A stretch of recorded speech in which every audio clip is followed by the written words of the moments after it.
నమస్కారం ఘంటారావానికి స్వాగతం. ముందుగా ప్రధానాంశాలు. పరేడ్ గ్రౌండ్లో కేంద్రం ఆధ్వర్యంలో విమోచన దినోత్సవం. జాతీయ జెండా ఆవిష్కరించిన రక్షణ శాఖ మంత్రి రాజ్నాథ్ సింగ్.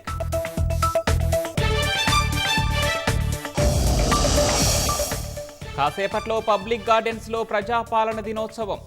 అమరవీరుల స్తూపం వద్ద సీఎం రేవంత్ రెడ్డి నివాళి.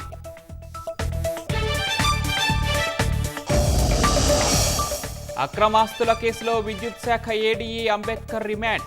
చెంచెల్గూడ జైలుకు తరలింపు.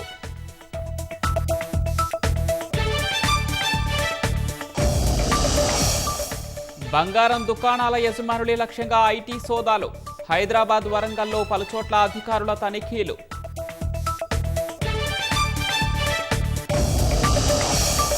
ఇరవై 22 రోజుల తర్వాత తెరుచుకున్న వైష్ణోదేవి ఆలయం.